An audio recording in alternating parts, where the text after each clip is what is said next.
Welcome to Retribution Wire. Every story here comes from somewhere real. A thread followed too far. A question asked in the wrong room. Tonight, we uncover two chilling accounts of hidden malice and impossible messages. Sit tight, listen closely, and let's begin. Think about your neighbors. The ones across the hall, next door, down the street. You know their faces, maybe their names. You've exchanged a nod, a polite smile in the elevator. But how much do you actually know about them? Not their schedule, not the sounds they make at 3 a.m., their history, who they were before they appeared in your life. Right next door, smiling that familiar smile. The man in this story smiled at his neighbor every single day. For 11 years he smiled, and no one in that building ever thought to ask a single question about him. This is the story of Gerald. My source, I'll call him Alex, moved into the Pinewood Apartments in October, fresh from a divorce, wanting silence and anonymity. The building gave him exactly that. 22 units. People who moved through hallways like ships in fog, never quite making contact. He'd barely gotten his second box inside when a knock came. The man across the hall was tall, 6'4", maybe more. Beige slacks, a white button-down, neatly pressed, hands folded in front of him like a funeral director. And he was smiling, a wide, fixed smile, teeth perfectly even, eyes pale as water, present, watching. Welcome to the building. I'm Gerald, Unit 4A. B, completely flat, no inflection. The voice of someone reading from a script they'd memorized but didn't understand. They shook hands. The handshake was wrong, not the grip, the temperature. Gerald's hand was cold, like a stone pulled from a basement. Cold, as though it lived inside him. Alex closed his door and stood in the silence, feeling something he couldn't name. Not fear. The feeling of a painting hung 2 degrees off level. Nothing you'd point to. Something you'd feel every time you looked at it. The pattern started on day 3. Every morning at 6:15 a.m., Gerald was in the hallway. Not leaving, not arriving, just standing, hands folded, facing the corridor. Same shirt, same smile. Every evening when Alex came home, Gerald was there. Alex started varying his schedule unconsciously, the way you test something that bothers you before you admit it does. Then, the night he went for forgotten groceries at midnight, he opened his door. The motion sensor hadn't triggered. Gerald was standing in the center of the dark hallway, not by his own door, facing Alex's apartment. When the light came on, his head turned. Smooth, unhurried. Can't sleep? Week 2 brought the sounds. Every night at approximately 3 a.m., dragging from 4B. Heavy, deliberate. Something dense pulled east across the floor, then back west. Back and forth for 20 to 40 minutes, always stopping before 4. The building manager said Gerald had lived there 11 years. Very quiet man, never any complaints. Then, after a pause, he waves in the lobby. I've seen him wave. She trailed off. Neither of them said what both were realizing, that no one had ever actually spoken to him. November 19th, 3:17 a.m. Alex woke into total silence. Pressure. Silence. Then from directly outside his door, tap. Tap. Tap. I can hear you breathing, Gerald said through the door. Flat, calm, observational. I've been watching you settle in. You've arranged the furniture differently than the last tenant. The couch is closer to the window. Alex didn't move. She moved her couch too, eventually, after I mentioned it. But by then, she was already leaving anyway. Alex grabbed his phone, searched the building name, the address, the word missing. Found it in 45 seconds. A local news article, 8 years old. A woman, 29, graphic designer, vanished from Unit 4A. His apartment, last seen mid-October, never found. "I'm glad you're here," Gerald said softly. The hallway gets very lonely.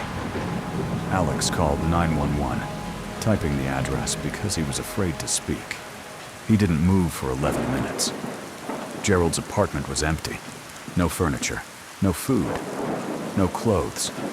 Only one thing, a photograph on the floor, center of the room, placed with deliberate care, taken through Alex's window, of Alex asleep in his bed, dated 3 weeks before his move-in date. Gerald was never found. Rent paid 11 years from an account belonging to a man dead since 2003. And the subfloor of 4B held deep parallel grooves, years old, worn by something heavy dragged back and forth along the same path toward Alex's apartment. Over and over, for a very long time. Check your hallway. If someone's standing there, smiling, don't open the door. Here we complete our first story. Now, let's move to our next account. Think about someone you love. Someone you'd pick up for, no matter the hour. Someone whose name on your screen would move your heart before your brain caught up. Now imagine this. You miss their call. Just once. One missed call. One voicemail. You press play. And what you hear makes the room tilt, because the voice is theirs, completely, unmistakably theirs. But they have been dead for 6 hours. This is a true account from a man named Dev, who received something from his dead sister that no one, not the phone company, not investigators, not forensic tech specialists, has ever been able to explain. Dev and his sister Olive had a rule, never written down, never formally agreed, built across 26 years of being siblings. Simple and absolute. You always pick up. It had started in their teens when Olive went through severe anxiety that made nights unbearable. He'd given her his number. Call whenever. I'll always pick up. She'd called at 2 a.m. He answered. She just needed his voice. He stayed on until she slept. After that, it was simply what they did. So when Dev woke on a Tuesday in November to a missed call from Olive at 2:14 a.m., his first feeling wasn't worry. It was guilt. He pressed voicemail immediately. Her voice, clear, unmistakably hers. Not distressed, calm. The deep settled calm of someone for whom the difficult part was already over.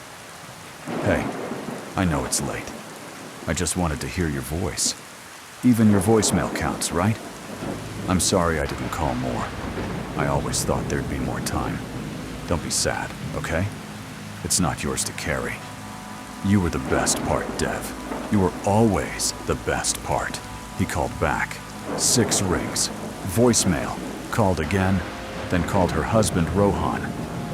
Rohan picked up on the first ring, and Dev knew from the quality of the silence before Rohan spoke.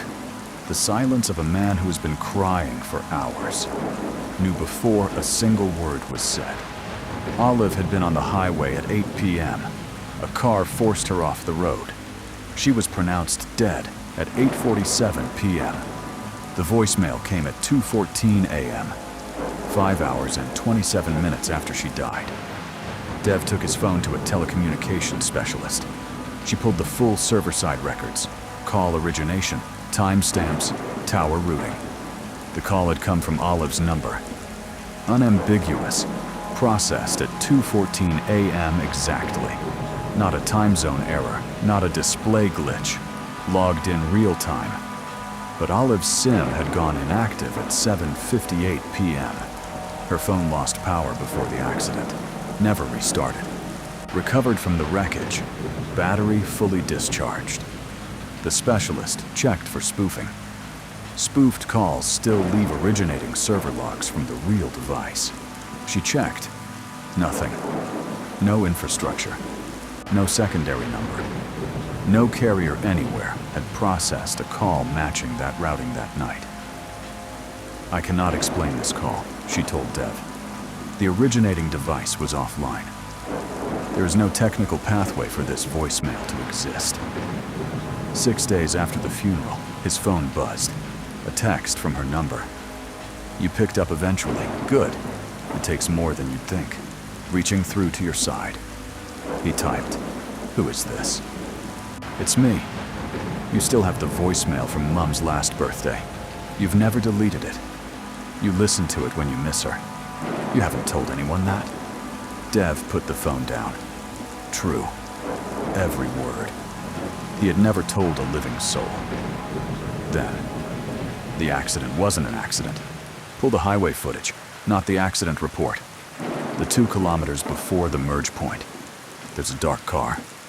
No plates. It followed me. They know I've contacted you. Please be careful. The number went dead. Every message after. Undelivered. The officer pulled the footage. A dark sedan. No visible plates.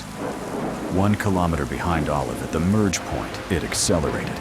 Moved to the adjacent lane. Closed the distance. At the moment of her crash, it was directly beside her. After the impact, it slowed. Passed the scene. Drove on. The case was reopened as criminal vehicular homicide. The sedan has never been identified. The investigation remains open. Dev still has the voicemail, backed up to 3 drives. He says it still sounds exactly like her. The rhythm of her speech, the way she always sounded apologetic calling late. The thing that stays with him isn't the footage, isn't the impossible call. It's the last line. "You were the best part. You were always the best part." She knew, he told me. She knew she was saying goodbye, and she still called. If there's someone you've been meaning to call them tonight.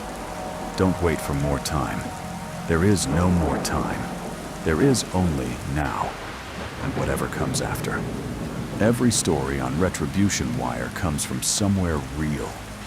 Some of these stories have answers buried somewhere, waiting. Some may never be resolved, but they deserve to be heard. If something in tonight's story connects with something you know, something you've seen, someone you've heard of, my contact is open. The link is in the description. You don't have to leave your name.